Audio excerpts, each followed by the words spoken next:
Hello, everybody. How are you? Wow, a packed room today.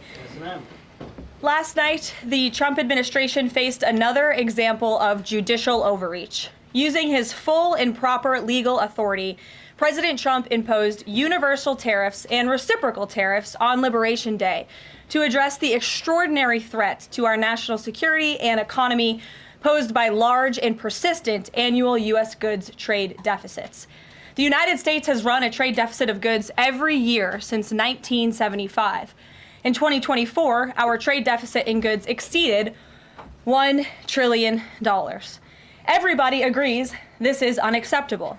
President Trump is delivering on his promise to fix this problem, and he has taken a long overdue and much needed bold stance for American workers after decades of our manufacturing base being hollowed out. The president's rationale for imposing these powerful tariffs was legally sound and grounded in common sense. President Trump correctly believes that America cannot function safely long-term if we are unable to scale advanced domestic manufacturing capacity, have our own secure critical supply chains, and our defense industrial base is dependent on foreign adversaries. Three judges of the U.S. Court of International Trade disagreed and brazenly abused their judicial power to usurp the authority of President Trump to stop him from carrying out the mandate that the American people gave him. These judges failed to acknowledge that the President of the United States has core foreign affairs powers and authority given to him by Congress to protect the United States economy and national security. Congress had created the National Emergency Act to provide the congressional framework to strike down improper IEEPA use, and any questions over whether President Trump improperly imposed these IEEPA tariffs were already adjudicated in Congress following Liberation Day. Congress firmly rejected an effort led by Senator Rand Paul and Democrats to terminate the president's reciprocal tariffs. The courts should have no role here. There is a troubling and dangerous trend of unelected judges inserting themselves into the presidential decision-making process. America cannot function if President Trump, or any other president for that matter, has their sensitive diplomatic or trade negotiations railroaded by activist judges. President Trump is in the process of rebalancing America's trading agreements with the entire world, bringing tens of billions of dollars in tariff revenues to our country, and finally ending the United States of America from being ripped off. These judges are threatening to undermine the credibility of the United States on the world stage. The administration has already filed an emergency motion for a stay pending appeal and an immediate administrative stay to strike down this egregious decision. But ultimately, the Supreme Court must put an end to this for the sake of our Constitution and our country. With Congress returning next week, it's critical that Senate Republicans maintain the momentum and quickly pass the One Big Beautiful Bill. The One Big Beautiful Bill will truly make America safe and prosperous. The One Big Beautiful Bill includes the largest border security investment ever. That's why the law enforcement groups are lining up to encourage its swift passage. The National Fraternal Order of in the country just endorsed key provisions of the bill. The FOP president announced their strong support, saying the One Big Beautiful Bill Act is more than legislation. It is a promise kept to the public safety officers across the country and a bold step toward an economy that respects, rewards, and uplifts the people who keep it safe. And the National Border Patrol Council, which represents nearly 20,000 Border Patrol agents, hailed the legislation as well. The group's president said this legislation provides a once-in-a-generation investment in the border security of our great country and will make America safer. The One Big Beautiful Bill will guarantee we can permanently have the safest, strongest, and most secure immigration system in American history. I also want to take the opportunity to debunk some false claims that have been circulating in the press about this bill. The blatantly wrong claim that the One Big Beautiful Bill increases the deficit is based on the Congressional Budget Office and other scorekeepers who use shoddy assumptions and have historically been terrible at forecasting across Democrat and Republican administrations alike. For example, just before Congress enacted the original Trump tax cuts at the end of 2017, the same CBO projected that growth would average a mere 1.9% over the next 10 years. However, by 2019, actual growth had surged to 3.4% once the Trump tax cuts went into effect, exceeding the CBO forecast by nearly 2 full percentage points. The CBO's latest forecast makes the same anemic growth assumptions as they did in 2017, missing the impact of the One Big Beautiful Bill. The CBO assumes long-term GDP growth of an anemic 1.8%, and that is absurd. The American economy is going to boom like never before after the One Big Beautiful Bill is passed. The largest middle-class tax cut in history, massive deregulation, and the most aggressive domestic energy exploration ever will fuel small businesses, further boost private investment, increase workers' wages, and supercharge economic growth. The Council of Economic Advisors has factored in the effects of all these pro-growth policies and estimated in their own analysis that growth will average 3% in the long run after the One Big Beautiful Bill is passed, which is nearly double the ridiculous CBO projection. This higher growth would result in $4.1 trillion in additional revenue over the next 10 years.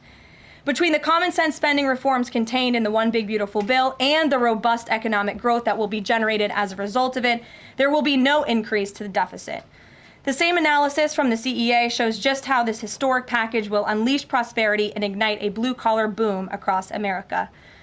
But if the radical Democrats get their way and the One Big Beautiful Bill does not pass, Americans will face a whopping $4 trillion tax hike. This is unacceptable to President Trump. President Trump will not allow Democrats to massively raise Americans' taxes. Senate Republicans must get this bill passed.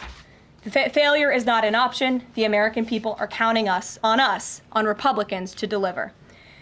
In other news, despite all the doom casting from the media, Americans are growing more and more optimistic about the economy under this president. Consumer confidence surged in May with the biggest monthly jump in 4 years, smashing expectations. According to the release from the Consumer Confidence Index, the increase in confidence was broad-based across all age groups, income groups, and political affiliations. Our country is clearly heading in the right direction under President Trump's bold leadership. For the first time in history of Rasmussen polling, a majority of Americans believe the country is on the right track. It's unsurprising because the president is fulfilling the promises he made to the American people. Here in our new media seat today, we have the editor-in-chief of The Federalist, Molly Hemingway. The Federalist is led by Molly and Sean Davis and provides fearless journalism and coverage of politics and culture to millions of readers all over the world.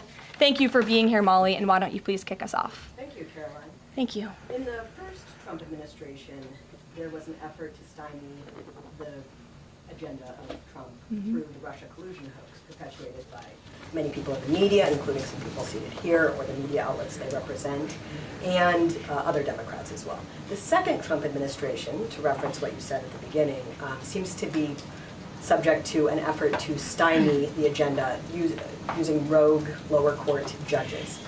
You mentioned that the Supreme Court could and should do something to rein in these lower court judges. Also, Congress could do something about it, but they don't seem terribly interested in it. It also seems there's not much of an actual coordinated effort from this White House to take and tackle this effort from judges, Democrats and other people using these judges to stymie the agenda. Is there an actual effort by this White House to tackle this issue in a comprehensive way, and if so, what is it? There is an effort by this administration to tackle these rogue judges and the injunctions and the blockades that we have faced in our broken judicial system in every case. I mean, we have seen time and time again these lower district court judges ruling against this administration in the president's basic executive authority and powers. And this administration is fighting every single one of those battles in court, including already the block that came down from the tariff court, the IEPA court last night. And as on my way out here to the briefing room, I understand that there was another district court judge right here in Washington, D.C. who ruled against the president's tariff power.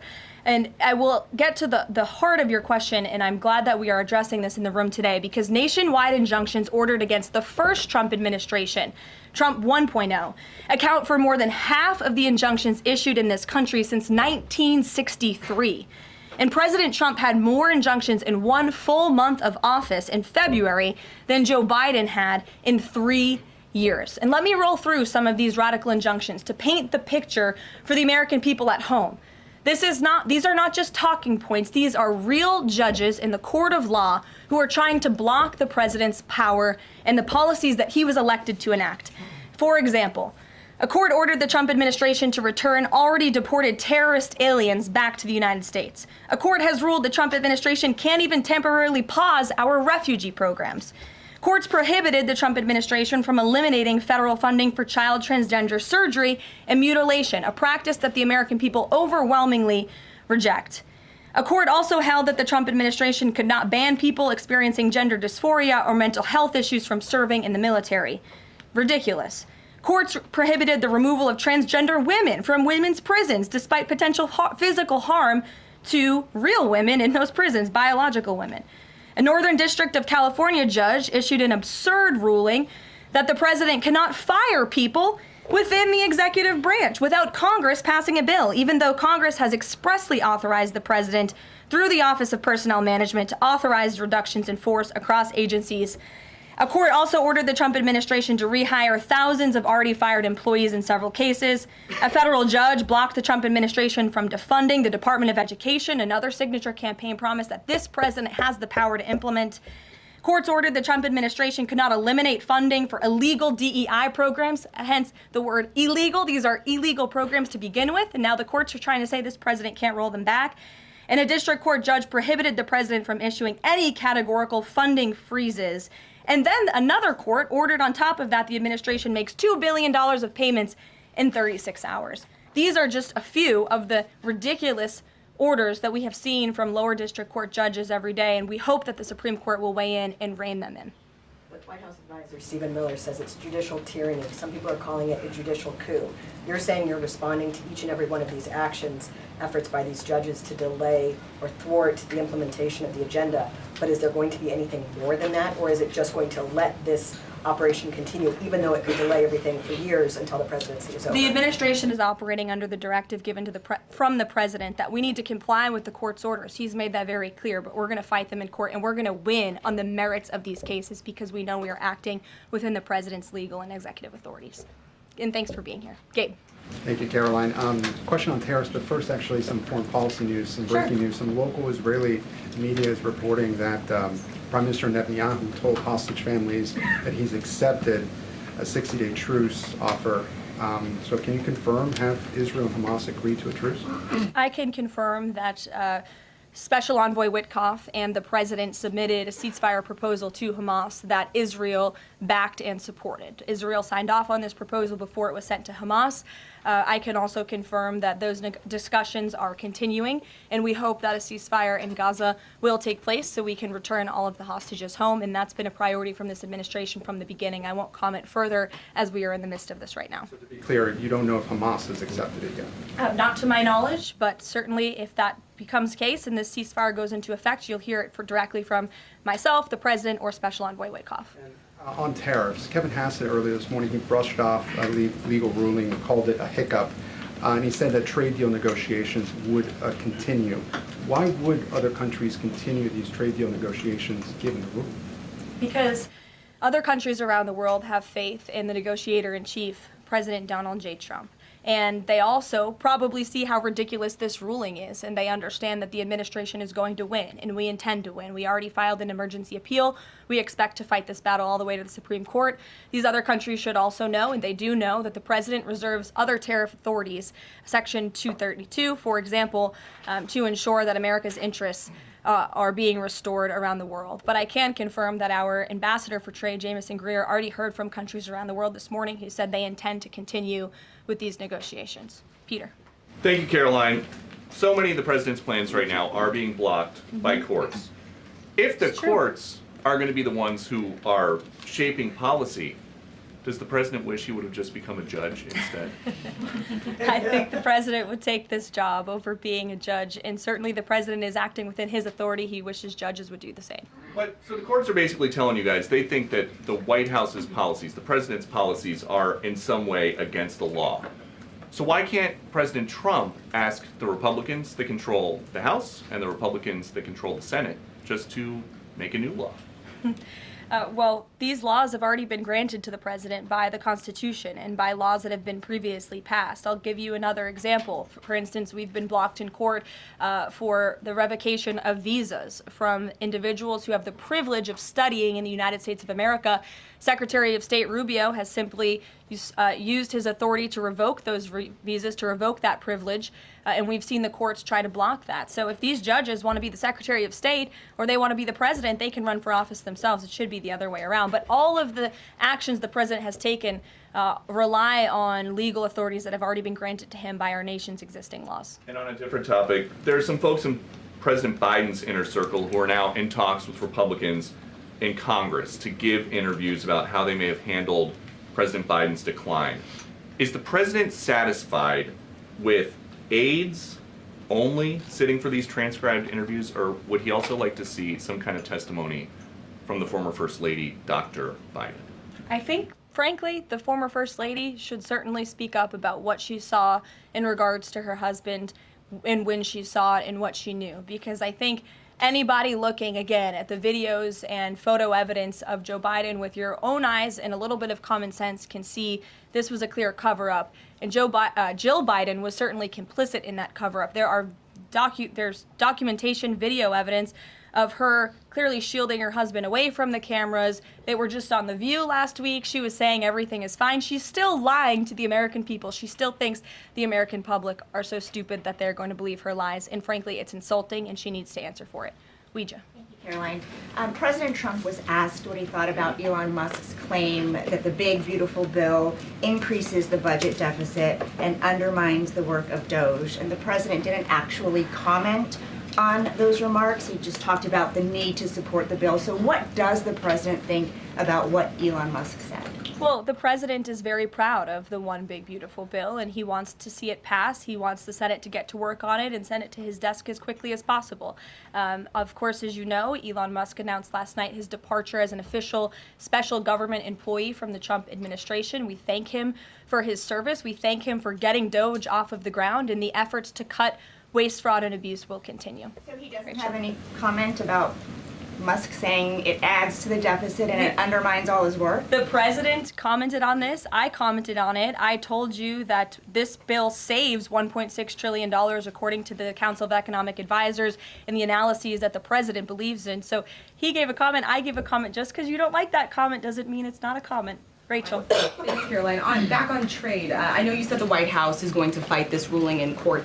Is the administration actively reviewing other avenues, other options to carry out the president's trade policy? The president's trade policy will continue. We will comply with the court orders, but yes, the president has other legal authorities where he can implement tariffs. However, it does not dispute the fact that the president was right to declare a national emergency when it came to fentanyl and when it came to our crippling deficits and the lack of critical supply chains here at home. That is the reasoning for the president's tariffs. And the court didn't dispute those facts, by the way. And there have been other courts that have reaffirmed the president's position. In fact, a ruling in federal court earlier this month shows that the administration is in the right, said we will win on appeal. A federal district judge in Florida ruled that IEPA, in fact, does grant the president the authority to unilaterally impose tariffs. And 20 years ago, I will add, they are not a court, the New York Times editorial board responded to the January 2005 trade deficit of $58.3 billion by writing an editorial entitled Dangerous Deficits. And since then, our trade deficit has more than doubled. The U.S. trade deficit in January totaled a whopping $131.4 billion. So people on both sides of the aisle, pundits, lawyers, legal scholars, politicians have all agreed that it is a national emergency, our trade deficits and our lack of critical supply chains here at home.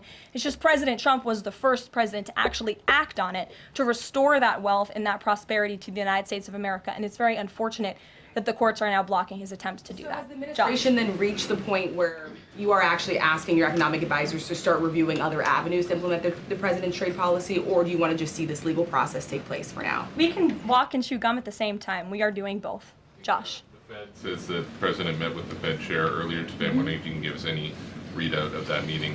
The Fed also says that they discussed the economy. I imagine the president might have shared views on rates as well, but what can you share with us? I can share with you that we saw, the president and I both saw the statement that the Fed put out after the meeting. That statement is correct. However, the president did say that he believes the Fed chair is making a mistake by not lowering interest rates, which is putting us at an economic disadvantage to China and other countries. And the president's been very vocal about that, both publicly and now I can reveal privately as well. Did he speak at all about his plans for that position, but whether he would seek to move Jay Powell out of that position or keep him in until his term ends? No. Okay. Kristen. Ask very quickly on the tariff question. You mentioned Section 232 earlier. Are you suggesting that you might sort of speed up some of the existing 232 investigations? Or are you talking potentially using 232 as a replacement power if this ruling doesn't go your way? Of course, you hope it does. I'm not suggesting that. I'm just simply stating the fact that the president has other legal authorities he can use to implement tariffs, and the administration is willing to use those. As you know, we already have applied Section 232 tariffs on specific industries. Yep, thank you. President Trump said that he needed 1.5 to 2 weeks to determine whether or not he believed Vladimir Putin wanted peace. He has been in office now for 4 months. What does he believe is going to happen in the next 1.5 to 2 weeks that would change his opinion? Well, it is my understanding and it is our hope that Russia and Ukraine will engage in direct talks and negotiations next week in Istanbul, and we believe that meeting is going to take place, and that is a meeting the president encouraged and urged for these two sides to come together and negotiate directly. And the president has been clear from the very beginning of this conflict that he wants to see this conflict solved on the negotiating table, not on the battlefield, and he's told that to both leaders, again, both publicly and privately. So hopefully next week it will move the ball forward in this. He's going to participate in those conversations? We will let you know if the president plans to send a representative. I'm not tracking that at this time. Kelly in the back. Thanks, Caroline. Sure. I wanted to just clarify once and for all the Qatari jet, the sale, or the gift, because the Qatari government is asking the U.S. to clarify that the jet's pending transfer was initiated by the Trump administration. So is this something that the White House is going to do?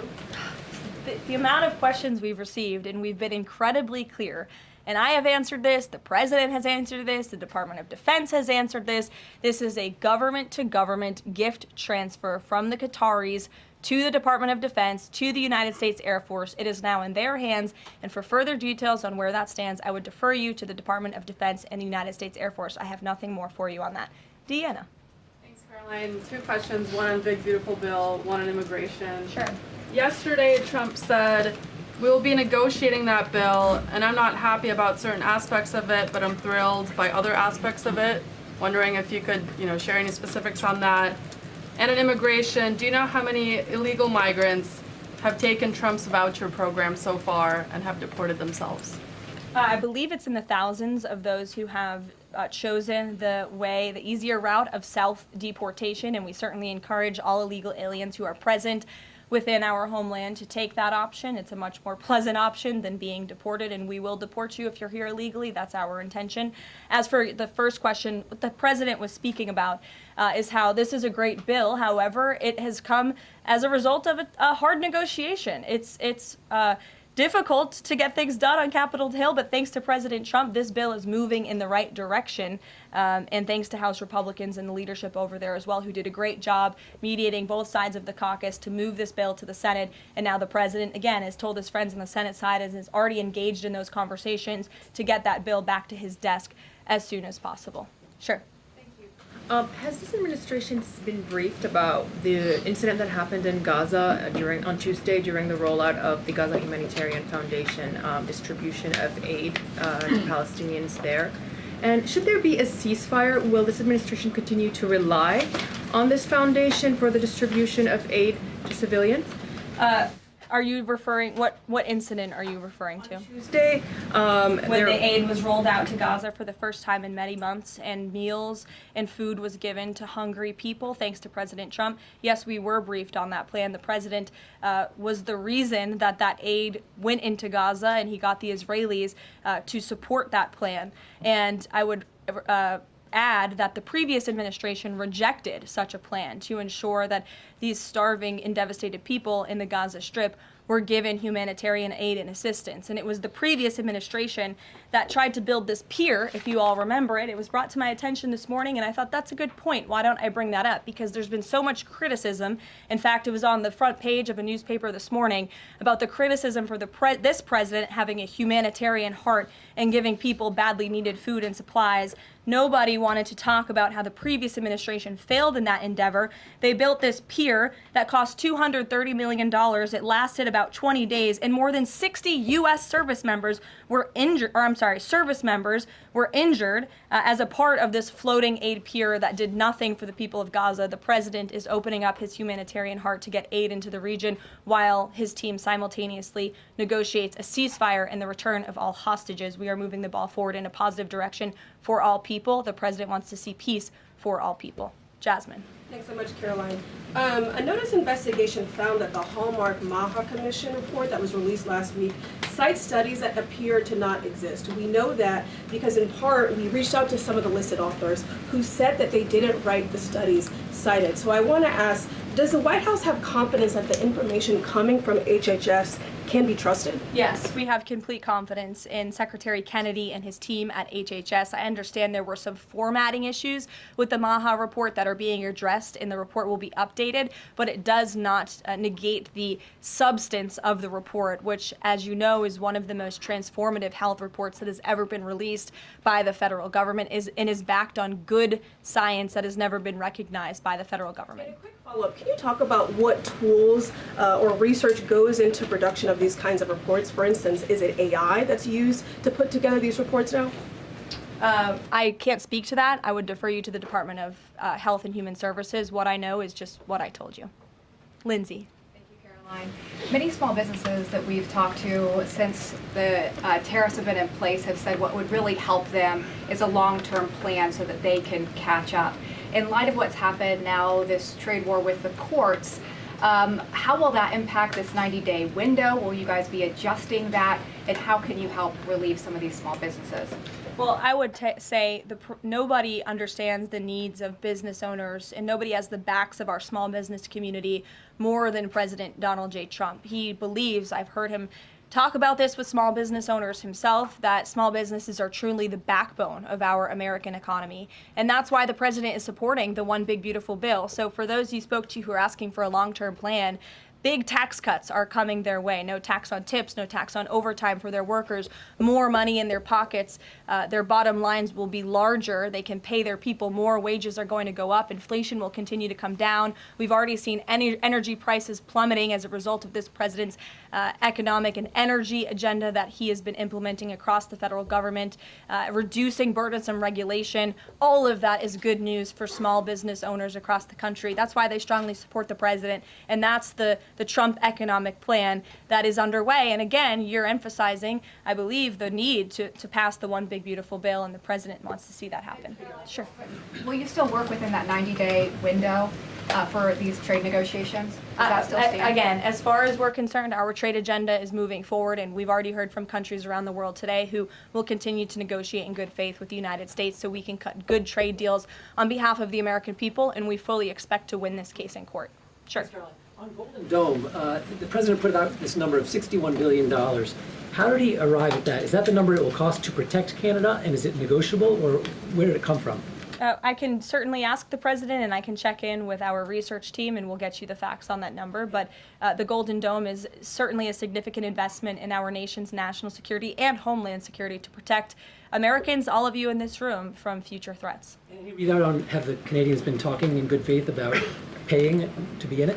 I know they've expressed some interest. Well, the president has certainly expressed to the Canadians how we are essentially subsidizing their national defense. He brought it up in his meeting with their new leader here, and as you know, we'll be traveling to Canada next month for the G7, so I expect that topic of discussion to come up on that trip as well. Sure. Hi, thanks, Caroline. There was a May Day USA rally in Seattle that happened over the weekend that devolved into some protests and riots. The Seattle Mayor Harrell said that it was a far-right rally held here to provoke a reaction by promoting beliefs that are inherently opposed to our city's values, which he defined as LGBT values. I know the FBI is looking into this, but has the president reached out to the mayor at all, asked him to apologize for this, and is this something that the administration would consider an example of anti-Christian bias? I'm not aware of that case. I know the FBI is looking into it, but I'm not aware of any phone calls the president may or may not have made to the mayor of that city. And then on DOGE, we know that Elon Musk is leaving. Do you have an updated leadership structure for who is leading the group? Is Russ Vought involved? And what is its new mission now, if any? Well, the entire cabinet is involved, and I spoke to the president about it this morning, and the entire cabinet understands the need to cut government waste, fraud, and abuse, and each cabinet secretary at their respective agencies is committed to that. That's why they were working hand in hand with Elon Musk, and they'll continue to work with the respective DOGE employees who have onboarded as political appointees at all of these agencies. So surely the mission of DOGE will continue, and many DOGE employees are now political appointees and employees of our government, and to the best of of my knowledge, all of them intend to stay and continue this important work. Is there a DOGE leader taking the place of Mr. Musk? Well, again, the DOGE leaders are each and every member of the president's cabinet and the president himself, who is wholeheartedly committed to cutting waste, fraud, and abuse from our government. Michael. Thank you, Caroline. There's conflicting reports out of the Middle East right now. Saudi television network Al Arabia is saying that Israel and Hamas have agreed to a 60-day ceasefire. Sources with Hamas are saying that has not been agreed to. If and when that does happen, will we expect to hear something from President Trump announcing that? As I said earlier, yes, indeed. If there is an announcement to be made, it will come from the White House, the president, myself, or Special Envoy Witkoff. Caroline, one big beautiful bill. The president says he's not happy with all aspects of it. What changes would he like to see be made? And can this bill be both big and beautiful? It is a one big beautiful bill, as the name rings true, and the president, as I said, is currently working with his friends in the Senate who have some recommendations for the bill. Those negotiations and discussions are continuing, but the president's ultimate priority is to get this bill back to his desk for signature. And the president's priorities in this bill are non-negotiable in terms of the tax priorities he wants to see and the large tax cuts in the border investments that are currently in this bill. He is not going to allow them to go away for the American people. Sure, go ahead. Yes, I wanted to ask you about, has the president spoken to any of these foreign leaders about these agreements that have been reached, specifically the case of the United Kingdom that already has an agreement in place after this decision of the court in New York? Has the president talked to foreign leaders about what? About the court decision in New York. Which court decision in New York? The trade court. Oh, the trade court decision.